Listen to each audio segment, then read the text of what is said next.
पकड़ पाओगे? आपका ट्राइपॉड कहाँ है? आप घर पे तो ट्राइपॉड यूज कर रहे थे शायद। ट्राइपॉड है मेरे पास, इनके प्रभु जी ने दिया मुझे भेंट, लेकिन आजकल रोज प्रभु जी लगा के बैठते हैं। उंगलियां आगे से हटानी पड़ेगी। नहीं आ रहा, ठीक है। आप ऐसे वाली स्क्रीन कर लेते हैं ना। जैसे मनीष प्रभु ने किया हुआ था, ऐसे कैमरा नॉर्मल।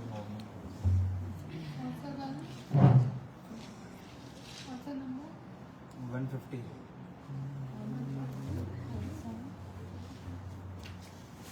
ब्रजन मनसुख, ब्रजन मनसुखकारी।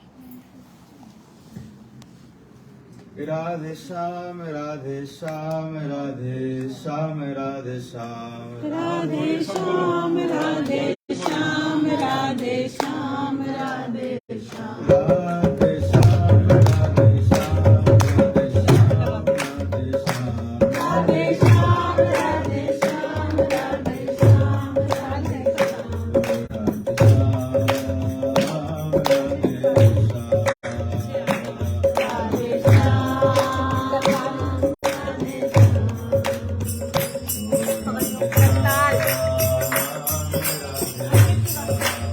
श्याम।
नाम रूप अवतार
आप ही बोल लीजिए प्रभु जी।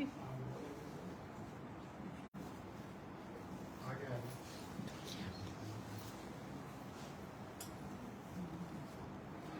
अभी हरे कृष्णा, आप सभी का बहुत बहुत स्वागत है। लास्ट वीक बहुत ही सुंदर श्लोक हमारे ग्रुप में शेयर हुआ था। ये वो श्लोक है जिसको सुनकर शुभदेव गोस्वामी जो है वो भी भागवत की तरफ आकर्षित हुए। वेदव्यास द्वारा रचित ये दोनों श्लोक हैं और एक श्लोक की चर्चा हम आज करेंगे। तो एक बार मैं बोलूँगी, आप पीछे पीछे दोहराइए।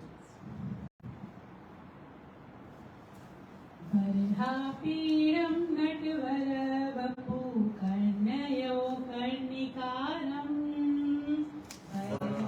पीडं वटु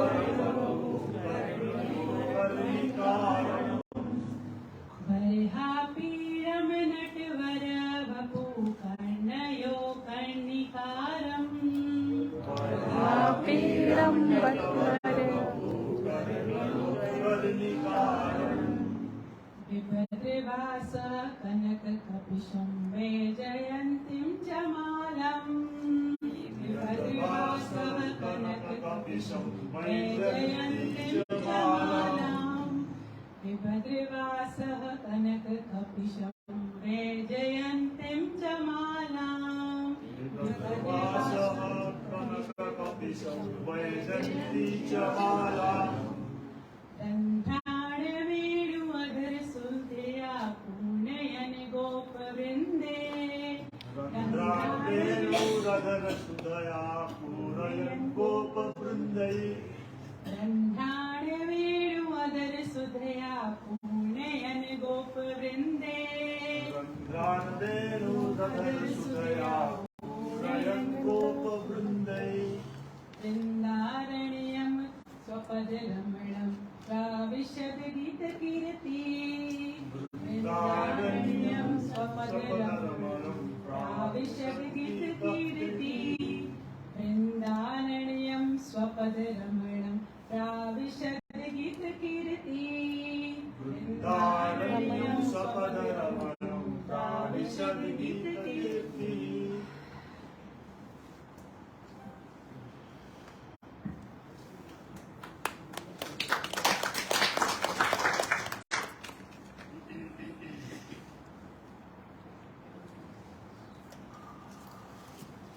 वरहापीडं नटवरवपु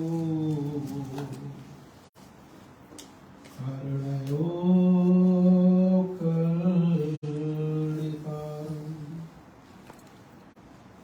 बिभ्रद्वास कनककपीशं वैजयन्तीं च मालाम्।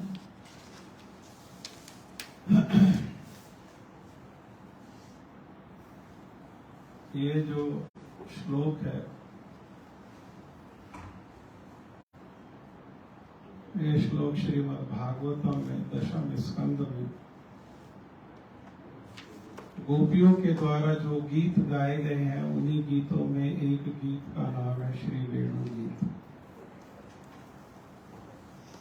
और ये वेणु गीत का ही अभी गोपियों ने बोलना प्रारंभ नहीं किया, गीत को गाना प्रारंभ नहीं किया, लेकिन वो गीत को गीत क्या है? वेणु की महिमा, वेणु की जाति की महिमा, जिन बांस से बनी है उनकी महिमा। और वो वेणु सुन करके हिरनियां किस प्रकार से, जो कृष्ण सार हिरण हैं, उनके साथ आ जाती है। उन हिरणों की महिमा, उन हिरणियों के भाग्य की महिमा अपने आप को ही दुर्भाग्यशाली बता रही, और सबकी क्या कर रही है? सबकी महिमा कर रही है। तो ये मन में विचार कर रही है भगवान के रूप का। और जैसे ही ये श्लोक अभी सुना तो मुझे गुरु जी का स्मरण हुआ। और उनमें से हम लोगों में से बहुत सारे भाग्यशाली जीव हैं, विशेषकर ये बच्चे भी। ये बच्चा ऐसा कीर्तन कर रहा है, वो जो कीर्तन है वो भी हमारे गुरु जी का हृदय का ही अनुभव है। वो गुरु जी ने ही उसको रचना किया। और उस कीर्तन में भी जो प्रारंभ है वो भगवान के रूप की ही महिमा गुरु जी ने गाई है। कौन गा सकता है वैसी महिमा? भागवत में भगवान के रूप की महिमा सबने गाई है, लेकिन उनमें प्रथम 3 पंक्ति में तो नीचे से अगर प्रारंभ करें तीसरे नंबर से, तो ब्रह्मा जी की द्वारा जो गाई गई महिमा है, जब उनको पता लग गया ये भगवान है और मुझसे तो इनके चरणों में अपराध हो गया, तो तब उन्होंने उनके रूप की महिमा गाई, लेकिन पहले शब्द में ही उन्होंने गड़बड़ कर दी। उन्होंने महिमा गाते हुए कहा नो मिथ्यते। पहला शब्द ही जो बोला वो बोला नो मिथ्यते, कि मैं उनको नमस्कार करता हूं। नमस्कार करने का अर्थ हो गया, गुरुजी समझाते थे कि उनके हृदय में भगवान के प्रति जो है वो ऐश्वर्य पूर्ण विचार, और ऐश्वर्य में उनकी जो मधुरिमा है, उनकी रूप माधुरी जो है वो नहीं कह पाएंगे। ब्रह्मा जी में सामर्थ्य नहीं कि उनके रूप की जो महिमा है वो उसको कह सके। इसीलिए इससे जो श्रेष्ठ है वो जो द्विज पत्नियां हैं, जिन लोगों ने भागवत को सुना है, उसमें एक स्थान पर भगवान जो है आ जाते हैं एक स्थान पर। क्या नाम है उस स्थान का? भातरोल। गए आप लोग? गए भातरोल?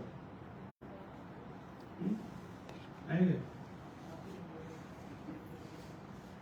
आप गए भातरोल? आगरा कितने लोग गए? कोई ऐसा नहीं जो नहीं।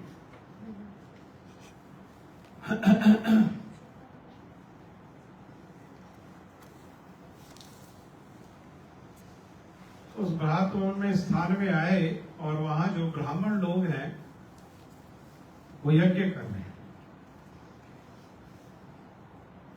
और यज्ञ करते हुए देखो, इस श्लोक को सुनने के लिए थोड़ा सा साहस और धैर्य चाहिए। अगर नहीं सुनने का साहस है, नहीं सुनने का धैर्य है, तो फिर इसको नहीं सुनाया जाए। लेकिन सुनने के लिए साहस भी चाहिए और धैर्य भी चाहिए, समय लगता।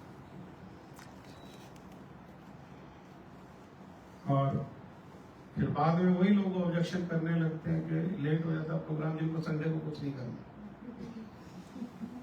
कुछ करना हो तो फिर एक बात अलग है, भाई हमें तो सुबह बच्चों को स्कूल भेजना था, है ना, देर हो गई है, हमें ऑफिस जाना था, देर हुई ने संडे को 9 बजे उठना है, वो कहते अरे प्रोग्राम भी लेट हो।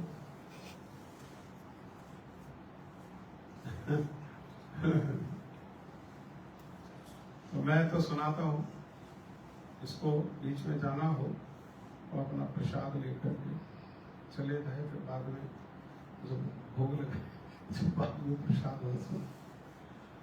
तो ब्राह्मण यज्ञ कर रहे हैं। यज्ञ कौन है? यज्ञ भगवान, भगवान का एक नाम यज्ञ है, अर्थात भगवान को प्रसन्न करने के लिए यज्ञ कर रहे हैं। और साक्षात भगवान वहां आ गए और खुद जो है वैश्य, तो इसीलिए उन्होंने पंडित जी जो थे, उनमें सखाओं में जो ब्राह्मण सखा थे उनको भेजा, जाओ तुम जाओ, है ना, तुम्हें भिक्षा दे, और क्या बोलना, मेरा नाम लेकर के। लोग गए उनके पास मांगने के लिए, और वो तो कर्म कांडी होकर के क्या कर रहे हैं, स्वाहा स्वाहा स्वाहा। धुएं में मुंह भी काला हो गया, आंखें भी बंद हो रही हैं, लेकिन स्वाहा स्वाहा करे जा रहे हैं। किसके लिए, किसकी प्रसन्नता के लिए कर रहे हैं? भगवान की प्रसन्नता, है ना। और भगवान ने स्वयं भेजा, उनको नहीं दिया कुछ, वो लौटा ही खा लिया। फिर भगवान ने कहा कि अरे उनकी जो पत्नियां हैं घर में, उनके पास भी जाकर के देखो एक बार। और वो पत्नियों के पास गए, और पत्नियों के पास जैसे ही गए वो तो बावली हो गई, बावली हो गई। और बावली होकर के दौड़ पड़ी, जो जिसके पास था ले जाओ, कृष्ण है, कृष्ण के लिए चाहिए, ले जाओ। अरे है किसका, किसकी प्रीति के लिए, किसके सुख के लिए? कृष्ण के लिए चाहिए। और जब इन ब्राह्मणों को पता लगा, हाँ मैं संक्षेप में बात कह रहा हूं, तो ये ब्राह्मण हा हा करने लगे, पश्चाताप करने लगे और कहने लगे, अपनी स्त्रियों की महिमा गाने लगे। और स्त्रियों की महिमा गाते हुए कहने लगे, देखो ये कितनी सौभाग्यशाली है, इनका यज्ञोपवीत संस्कार नहीं हुआ। यज्ञोपवीत संस्कार किसका हुआ? हमारा। गुरु गृह में इन्होंने वास नहीं किया। गुरु गृह में किसने वास किया? गुरुकुल में जाके पहले पढ़ना पड़ता। हमने क्या किया? गुरु गृह में जाकर के वास किया। और हाँ, त्रिकाल संध्या ये नहीं करती है। त्रिकाल संध्या कौन करता है? हम करते हैं।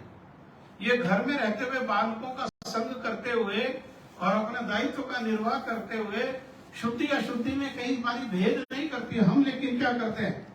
त्रिकाल संध्या का मतलब है 3 समय स्नान करना। हम शुद्धि और अशुद्धि का भेद भी करते हैं। लेकिन देखो इनका भाग्य, हाँ, हम ये सब करके उस भगवान को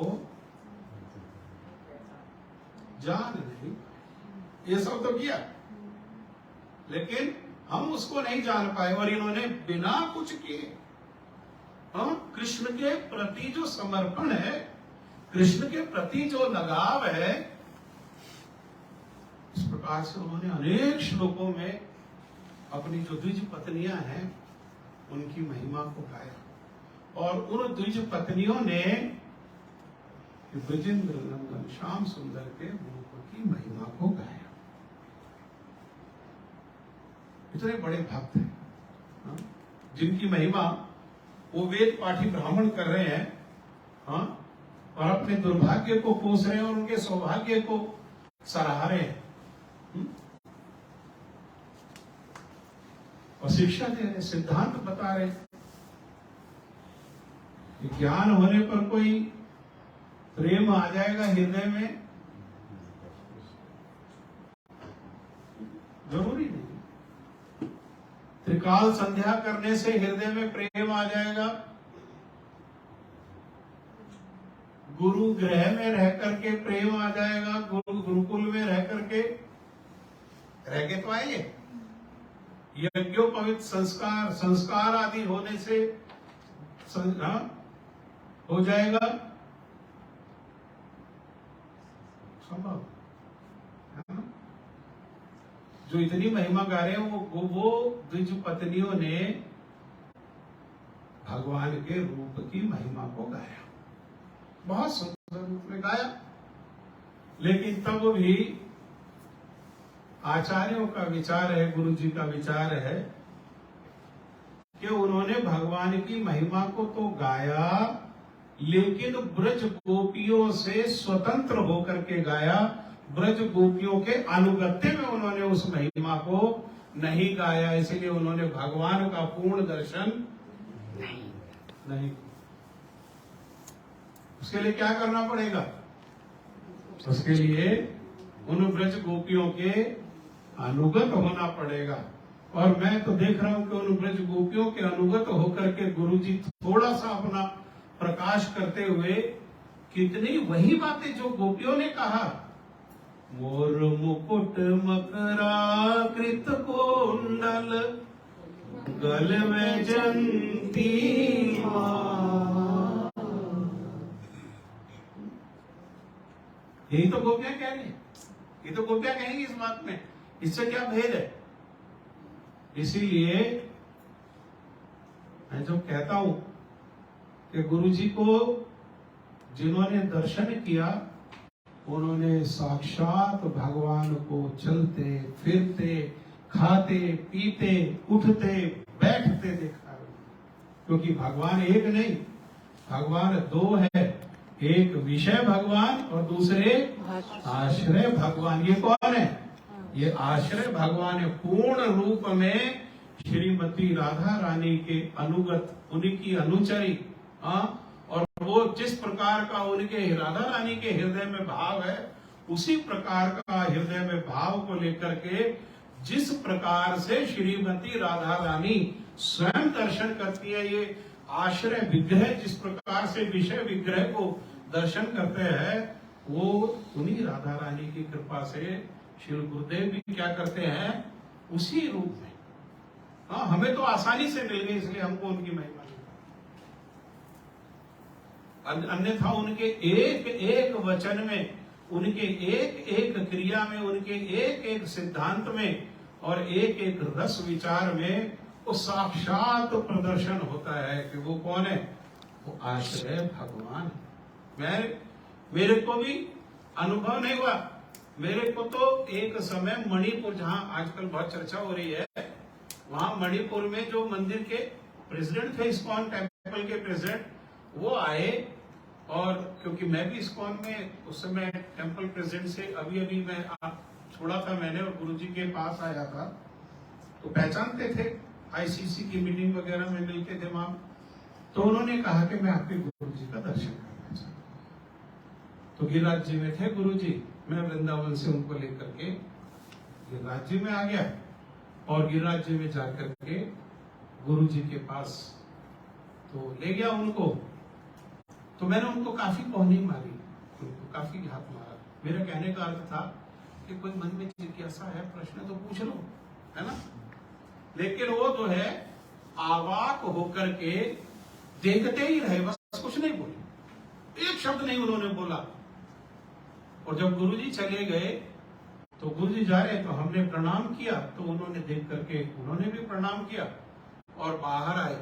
और बाहर आए तो मेरा नाम तब इस्कॉन में मेरे को राज ऋषि था, तो वो राज ऋषि के नाम से गुरुजी ने तो राधानाथ दास नाम दिया। असली नाम तो यही है, राधानाथ दास, है ना, वो ट्रांजिट नाम था।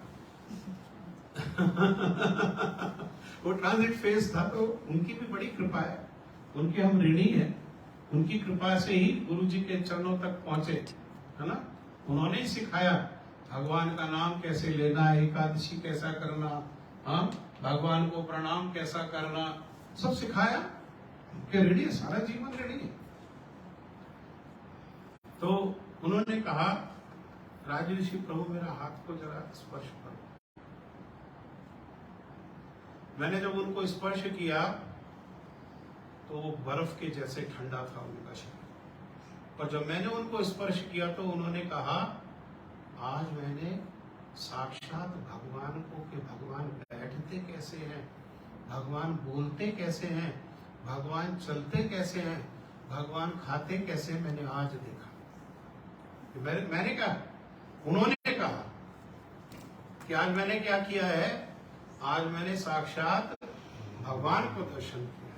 हाँ, इसीलिए ये कीर्तन को हम जो गुरुजी ने जो लिखा है, ये कीर्तन में देखेंगे तो एक एक चीज जो है वो किससे विचार मिलता है, किससे विचार मिलता है मेरे को, वो स्वयं गोपियां और गोपियों में भी श्रीमती राधा रानी से विचार मिलता है। इतना सा भी, लेश मात्र भी उसमें भेद नहीं है।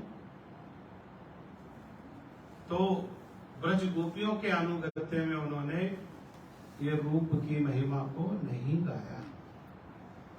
तो ये ब्रज गोपियां जो हैं वो अनुभव करते हुए, किस चीज को अनुभव करते हुए, वो हर रोज मेला लगता है ब्रज में, सुबह और शाम।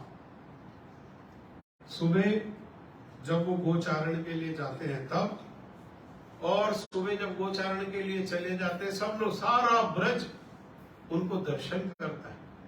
कोई सामने से दर्शन कर सकता है तो वो सामने से दर्शन कर सकता है, कोई बिहाई नई नवेली कोई बहू है तो वो बेचारी चुपचाप छिप करके दरवाजे के किसी झरोके से, दरवाजे में लकड़ी में लकड़ी लगाते हैं, कील ठोकते हैं, तो वहां बीच में थोड़ा सा स्थान जो बच जाता है उसमें से ही जो है उसमें से ही दर्शन करें। हाँ, और एक बार जब दर्शन हो जाता है तो सारा दिन उन्हीं का स्मरण और उन्हीं की महिमा कीर्तन करने में सारा दिन निकल जाता है। और बस सुबह से जब से गए तब से ही हृदय में उत्कंठा हो जाती है कि शाम कब, शाम कब, शाम कब, शाम कब, गोधूली कब, गोधूली का समय। क्यों? क्योंकि उस समय फिर वो वन से लौटते हैं तो फिर एक अवसर मिलता है। आंखों का एकमात्र कर्तव्य, क्या एकमात्र कर्तव्य? ऐसे श्री राधा कृष्ण युगल का दर्शन करने को अलावा इन आंखों का कोई दूसरा और कोई कर्तव्य नहीं है। श्रील भक्ति सिद्धांत सरस्वती ठाकुर प्रभुपाद कहते हैं कि कोई अगर ऐसा कहता है कि और कुछ कर्तव्य है इसको छोड़ करके, तो वो माया है। इनको छोड़ करके और दर्शन करेंगे तो क्या दर्शन होगा? संसार, है ना, अपार संसार समुद्र। कल व्याख्या कर रहे थे, कल इस बात को चर्चा कर। तो उन गोपियों ने अभी वेणु गीत गाएंगी, उसके पहले उन्होंने अनुभव किया। लेकिन हमारा तो अनुभव है नहीं, हमारा तो अनुभव है कुछ क्या? हमारा तो कोई अनुभव नहीं।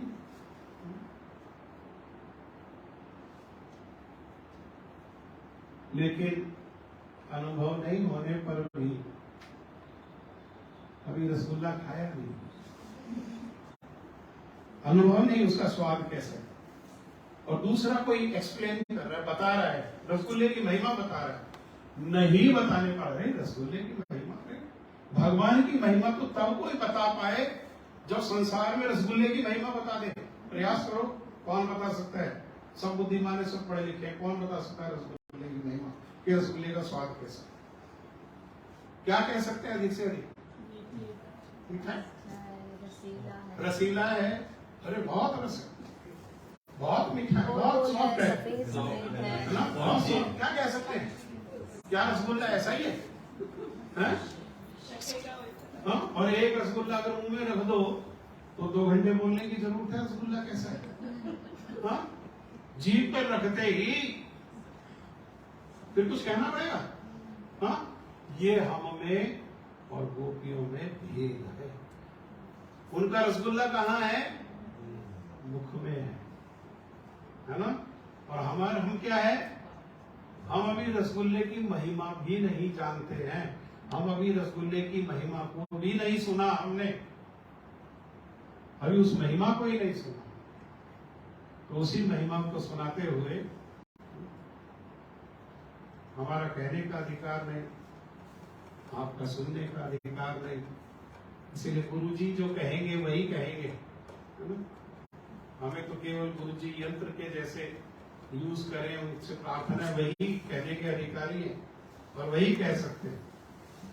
और आप लोग सुनने के उतने ही अधिकारी हो जितनी जिसके हृदय में लोग है श्री विश्वनाथ ठाकुर जी। क्योंकि ये जो मधुर मधुर जो लीला है, इसको सुनने का भी, ये भी फ्री नहीं है, इसको सुनने के लिए भी मोल देना पड़ता है। संसार में फ्री मिलता है कुछ? हाँ? वो स्टैंड अप कॉमेडियन कुछ कुछ बोलते रहते हैं तो भी टिकट लेके जाना पड़ता है।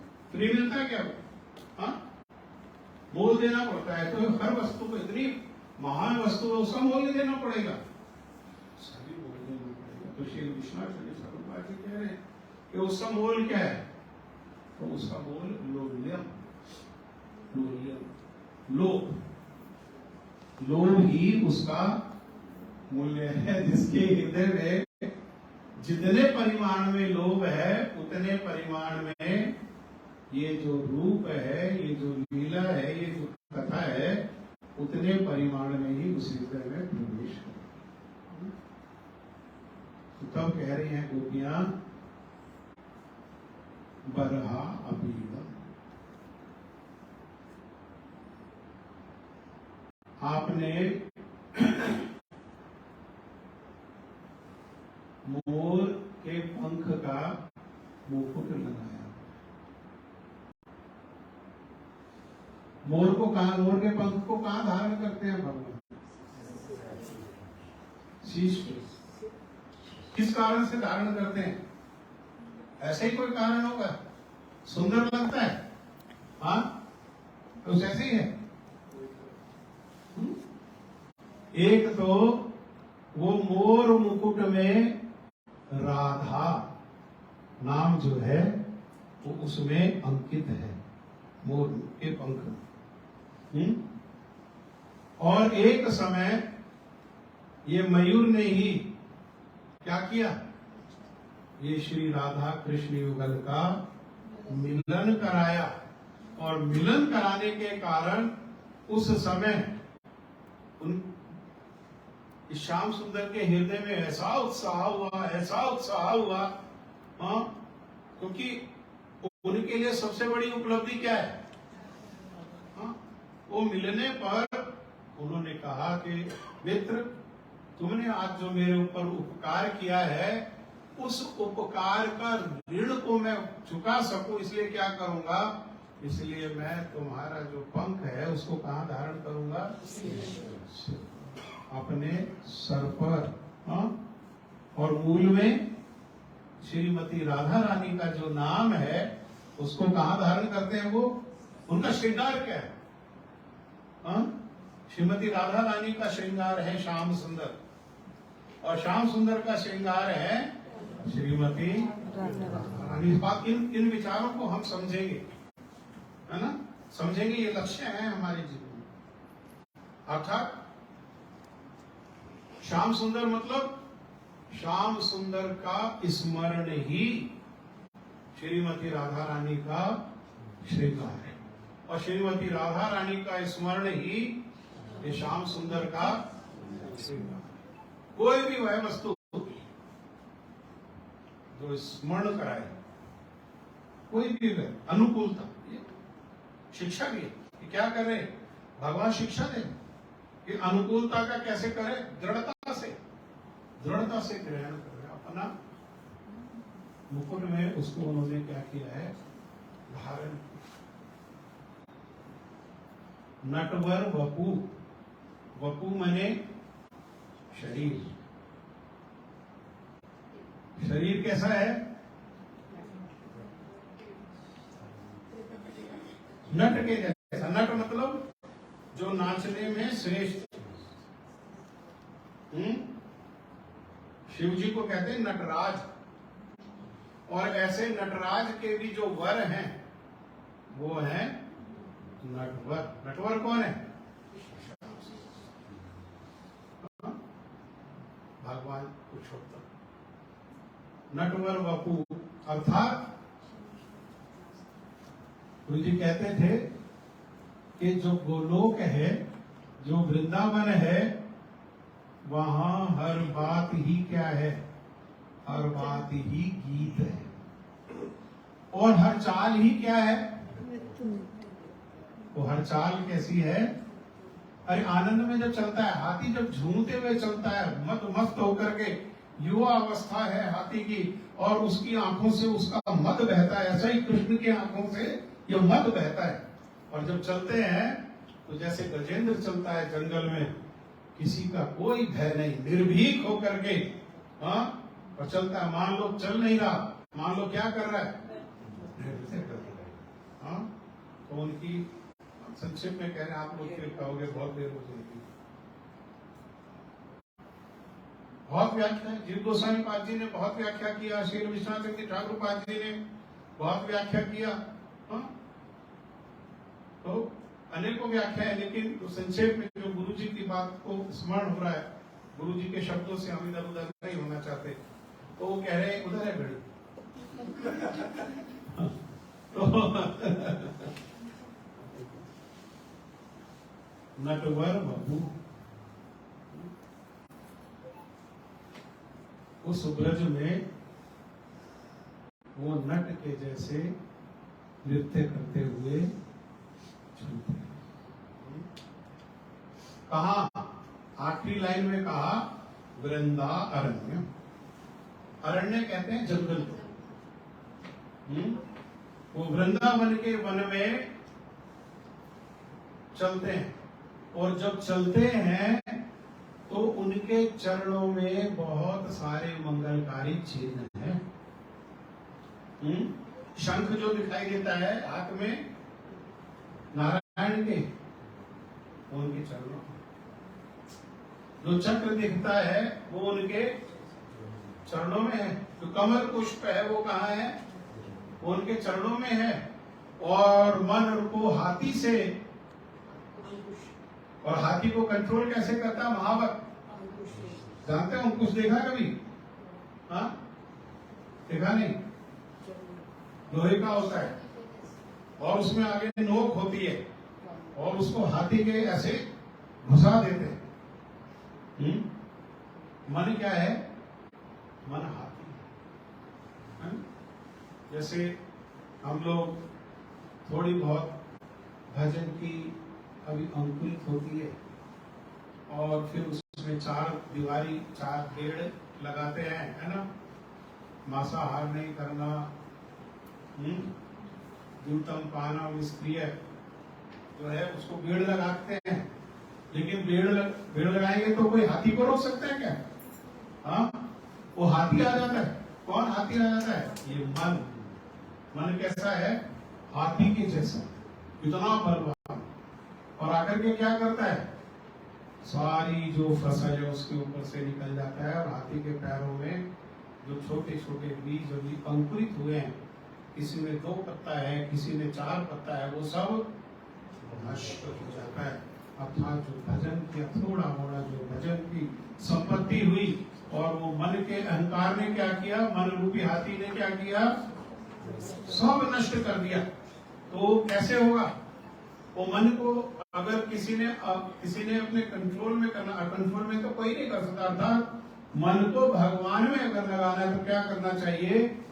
भगवान के चरणों का स्मरण करना चाहिए, भगवान के चरणों का दर्शन करना चाहिए, और भगवान के चरणों का स्मरण करते हुए अंकुश, अलग अलग चिन्ह की अलग अलग महिमा। मैं केवल एक चिन्ह की महिमा आपको थोड़ा सा बताने का प्रयास करूंगा।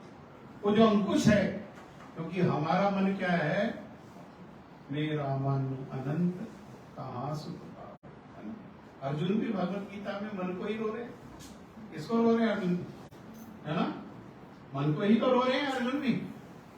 तो अंकुश का उनको भजन करते हुए हरे कृष्ण कृष्ण कृष्ण हरे हरे, हरे राम राम राम हरे हरे, ऐसा जप करते हुए और भगवान के चरणों का स्मरण करें, और भगवान के चरणों में जो अंकुश है उसका स्मरण करें, और उसका स्मरण करते हुए अपने मन को ठोकें, और पश्चाताप, मन के कहने में हमने क्या क्या किया उसका पश्चाताप कुछ करें तो हृदय में निर्मलता आएगी। और ये जो मन है ये धीरे धीरे धीरे धीरे भगवान।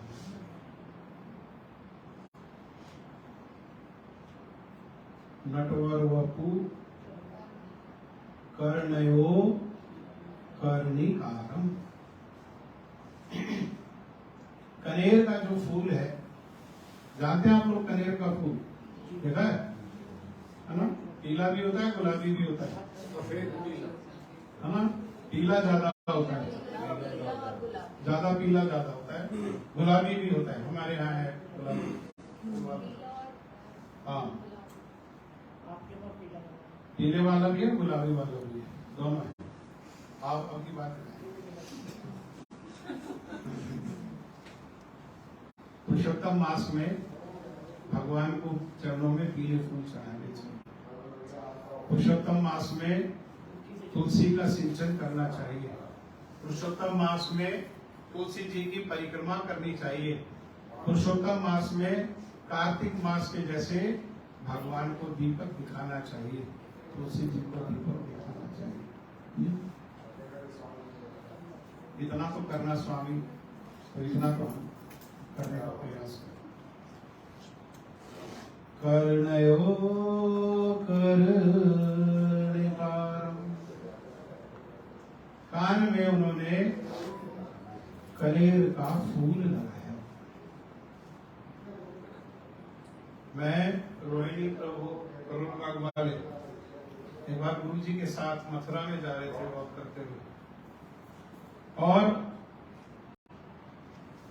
ऐसे नहीं कह रहा मैं उनको कि मेरे गुरु जी है इसलिए मैं कह रहा हूं कि मैं प्रचार करने के लिए कि वो भगवान है, उनका साक्षात लीला, उनका गुण लक्षण से पता लग जाता है कौन क्या है। लेकिन हमारा दुर्भाग्य है, वो कहते थे कि जब मैं नहीं रहूंगा तब तुम्हें मेरी महिमा पता लगेगी, अभी तो अपने काम में लगे रहते हो मेरे पास में। तो जैसे पिता की इच्छा होती है कि वो बच्चे मेरे पास आए और मैं अपने हृदयगत जो संपत्ति, जो वास्तविक संपत्ति है, वो उनको लुटा दूं। वो लुटाना चाहते थे हमको, लेकिन हम ऐसे निकम्मे थे कि हम उनको ये अवसर भी नहीं देते।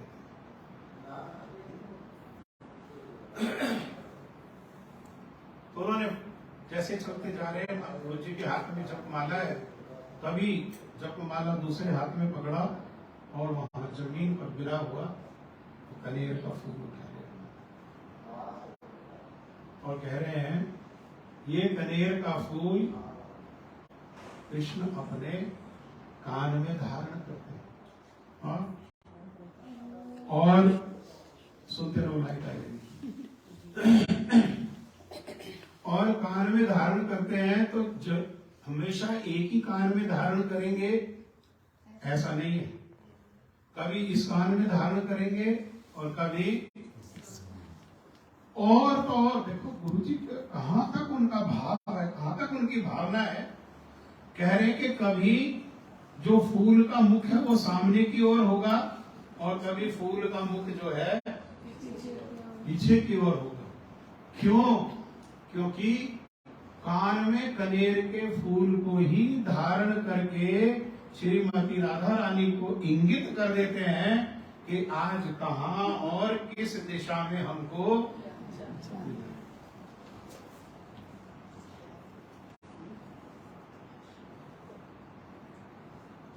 कर्णयो कर्णिकारम्, बिभ्रद्वास कनक कपीशम।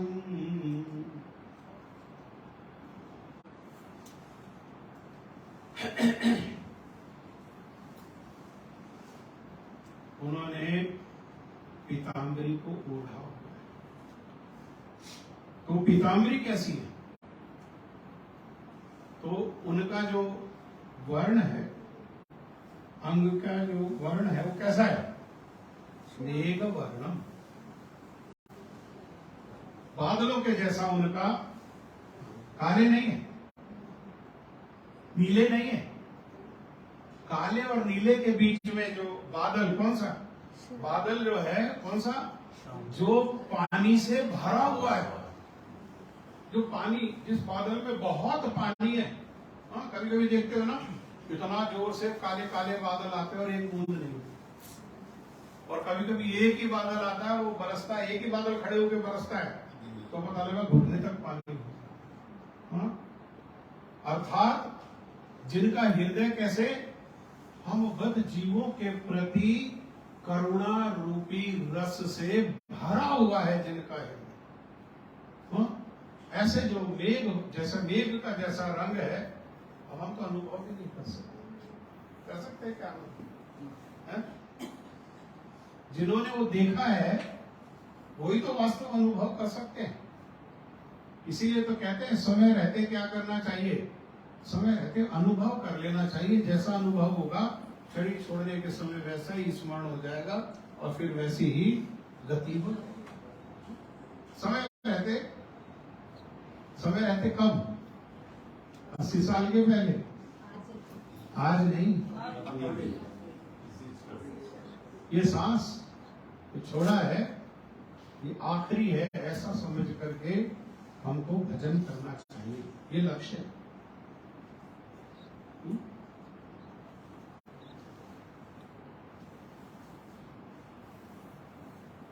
तो उसमें जो काले काले जो बादल है, और काले बादल कहने का अर्थ क्या है?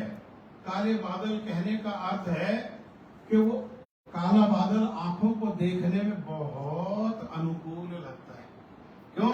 क्योंकि वो शीतलता प्रदान करने वाला है। आंखों को भी, देखने वाले की आंखों को क्या करता है? वो शीतल करता है। बादल में आंखें खोलने का मन करता है। बादल घिरा हुआ हो तो उसको देखने का मन करता है, आंखें। क्यों? क्योंकि वो आंखों को क्या है? शीतलता प्रदान करने वाला है।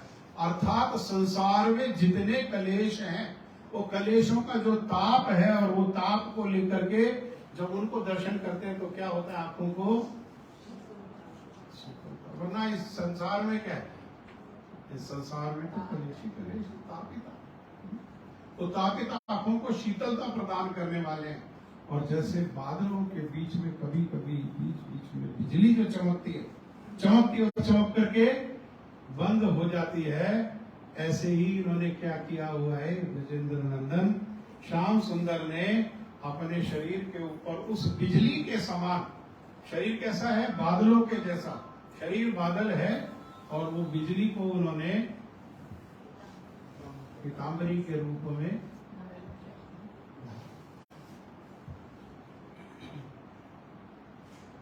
और कर क्या रहे हैं? क्या कर रहे हैं? क्या लीले? वैजयंतीम क्षमाला। वैजयंती माला को जानते हो? दिलीप कुमार वैजयंती माला।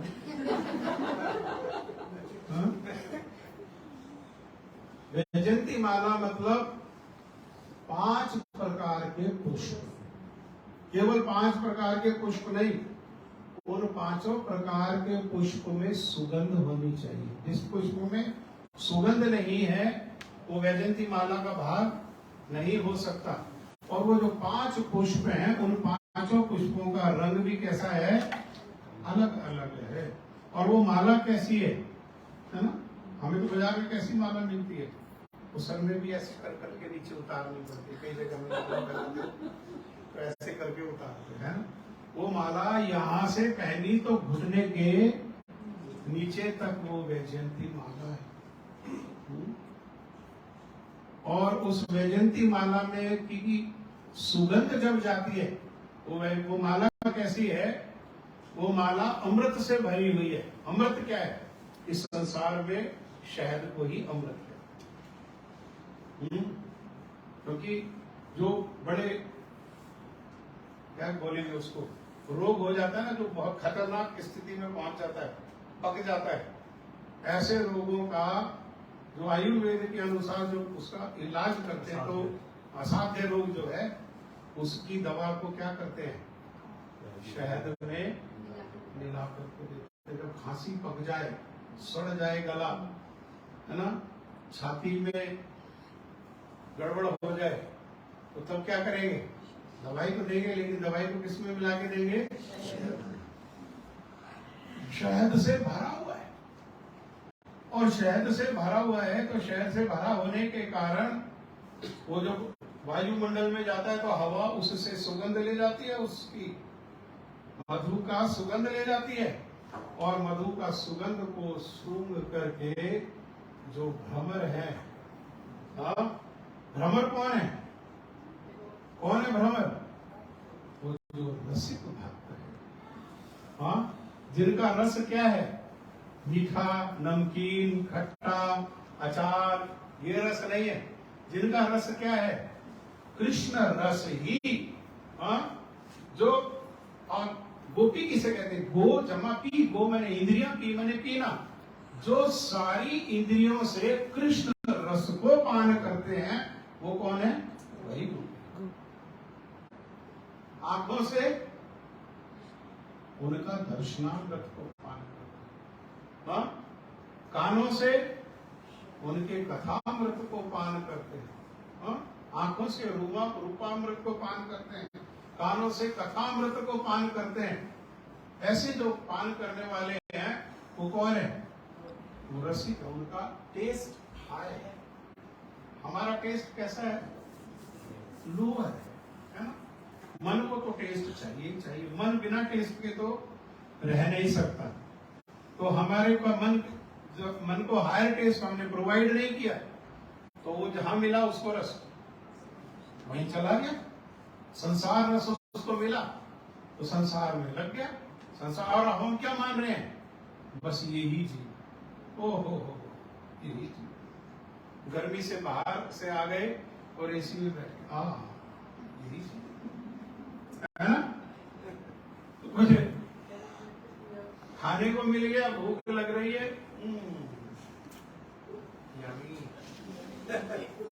हाँ यही जीवन है। ये सब रस नहीं, ये सब लोअर रस है, इंद्रिय भोग का रस, विशेषकर जनेंद्रियों का जो रस है ये थूथू लोअर रस है। हाँ, लेकिन हमें और किसी रस का अनुभव नहीं होने पर हमने क्या किया? अपने मन को इसी रस में डुबो दिया, इसी रस में लगा दिया, और वो उसी रस का अनुभव करे जा रहा है और उसी रस की डिमांड किए जा रहा है, और उसी रस को पाने के लिए इंद्रियां जो हैं वो वेगवती हो जा रही है। हाँ? आंखें सिनेमा देखने के लिए वेगवती हो रही है, कान जो है संसार के शब्द सुनने के लिए, निंदा चुगली बुराई सुनने के लिए वेग है कानों में, तो उसका अभ्यास है। लेकिन जिनका बहुत हाईएस्ट जो टेस्ट है, रस है, आगे कहें फिर कभी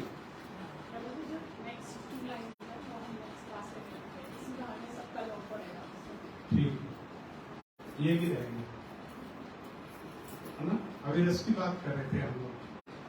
तो माला में सुगंध है और रस है। वो रस के सुगंध को लेकर के हवा दशों दिशाओं में जाती है और वहां से क्या लाती है? हाँ? वहां से भंवरों को खींच के ले आती है। ये हमने साक्षात देखा। हमारे गुरुजी जो बैठ जाते थे ब्रज में या नवदीप में, तो सारी दुनिया से भंवरे उड़ करके कहां से, है ना, कहां से, ये भी इंग्लैंड से उड़ के इटली पहुंच गए थे।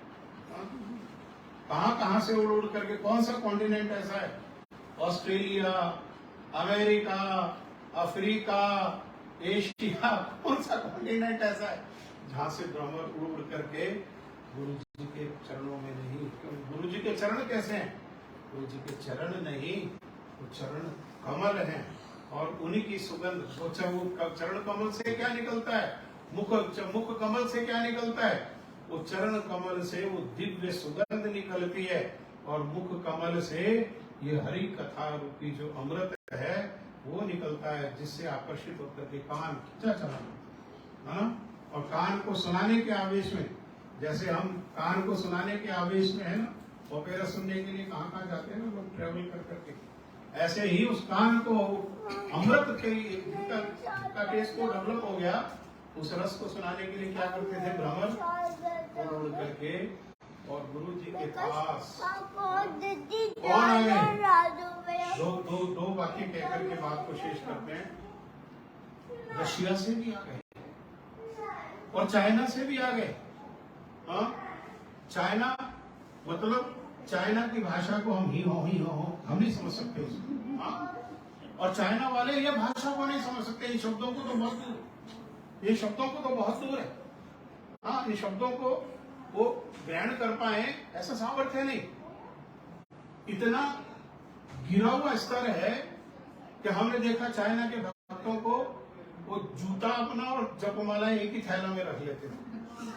उनको पता ही नहीं है कि जूता और जपमाला में भेद है ना?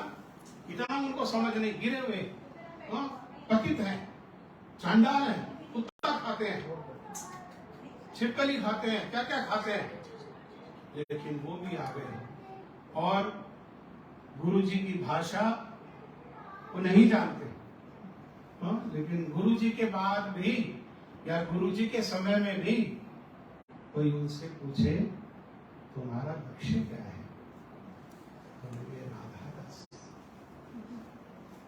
राधा दास। हाँ, इतना नीच होते हुए, इतना गिरे हुए होते हुए, 4 वर्णों में से भी कोई नहीं, ब्राह्मण, क्षत्रिय, वैश्य, शूद्र, वर्ण धर्म के बाहर होते हुए भी, चांडाल होते हुए भी, कैसे ये अगली बार हम लोग ये बातों को, ये विचारों को और सुनेंगे, कैसे प्रभाव कर सकता है जो साधु की जो वाणी है, जो भक्त की वाणी है, वो किसके हृदय को भी कैसा परिवर्तित कर सकती है। हम लोग जानते हैं कि हमारे जीवन का लक्ष्य राधा दास है, हम लोग तो जानते नहीं। एक कोठी है, एक और चाहिए, एक दुकान है, एक और चाहिए, हाँ? इसको पता है, वो चाइना से चल करके वहां उस पृष्ठभूमि से आकर के, जिनको भेद नहीं पता कि जपमाला कहाँ रखना और जूता कहाँ रखना, जिनको ये भेद नहीं पता है, उनके भी हृदय में गुरु जी के दर्शन से और गुरु जी के मुख से जो कथा सुना, जिस भाषा को नहीं जानते लेकिन हृदय में प्रवेश कर गया, जीवन का लक्ष्य क्या है, जीवन का लक्ष्य वांछा कल्पतरुभ्यश्च कृपा